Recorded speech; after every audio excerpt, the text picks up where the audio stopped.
That line right there, it just sends a chill down your spine, doesn't it? It perfectly captures the terrifying, brilliant world we're about to jump into. And the scariest part is, this isn't science fiction. It's a reality built from 2 decades of frontline experience in the war on cybercrime. So today we're peeling back the layers on a cybercrime trilogy that is so realistic, it feels less like a novel and more like a declassified government briefing. And there's a very good reason for that. It was written by a true insider, someone who's actually been in the digital trenches. We're going to explore this world from the inside out. Okay, let's get into it. Here's how we're going to break it all down. First, we have to meet the architect behind this entire universe.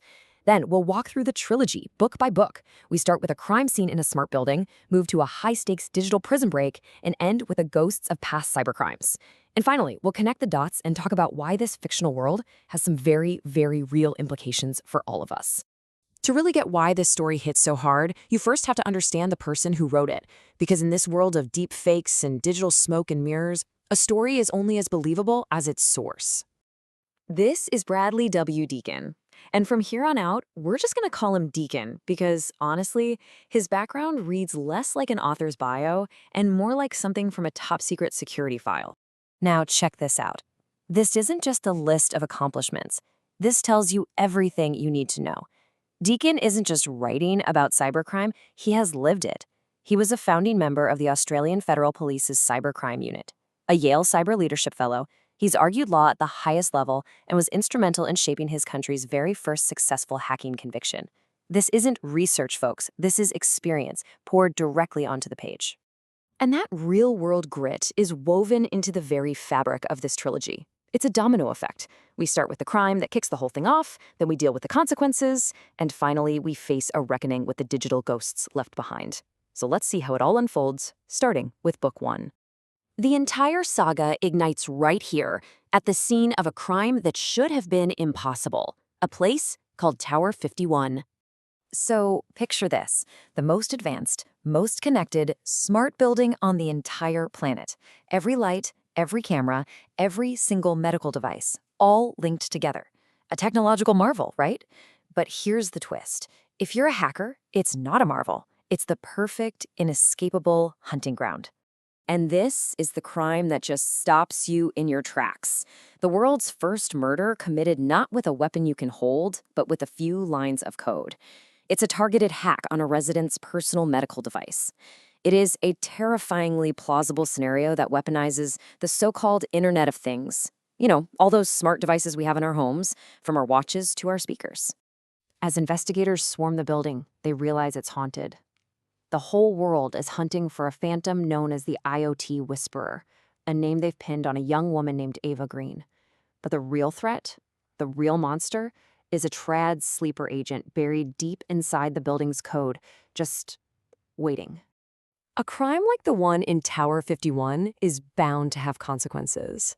And that brings us to Book 2, and a prison so advanced, they call it Digital Alcatraz. Inside this digital fortress, the whole story boils down to this dynamic.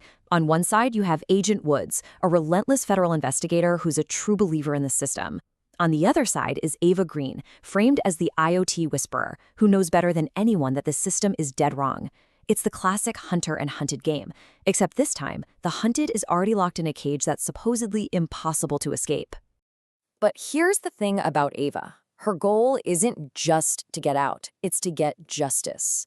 From inside a prison designed to be a total digital black hole, she has to orchestrate an escape that not only clears her name, but also exposes the real puppet master, that deadly triads operative, Donnie Zhu.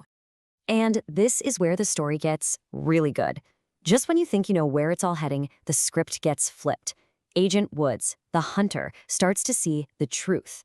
The pursuer slowly becomes an ally. And get this, Ava's recapture isn't a failure. It's the very thing that blows the case wide open, leading to a full pardon and the creation of a revolutionary new partnership with the exact same agency that put her away. So that brings us to the final book in the trilogy, where this totally unexpected alliance between a cop and a hacker is forged into a brand new weapon for justice. This is the new reality. Agent Woods is now in charge of the world's first ever cyber cold case unit. I mean, how cool is that? And his #1 consultant, his secret weapon?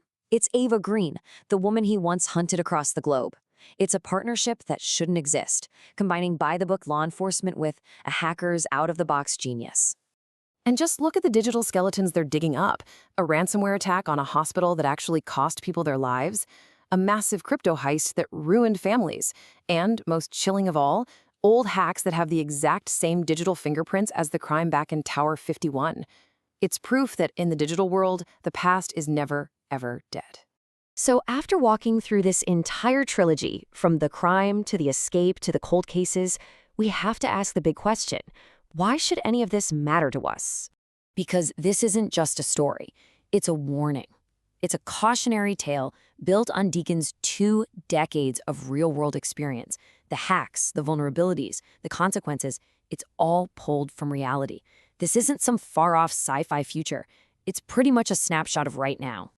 And that leaves us with this final, kinda uncomfortable question. I mean, think about your own home, your smart speaker, your connected TV, your watch. How many digital doors have we left unlocked? This trilogy really forces us to wonder if we're already living in our own version of Tower 51 and just haven't realized it yet. In the end, the whole saga leaves us with this one haunting thought. In our digital lives, nothing truly vanishes. Every click, every breach, every crime, it all leaves a trace, an echo in the system, just waiting for someone who knows how to listen. The only real question is, who's listening?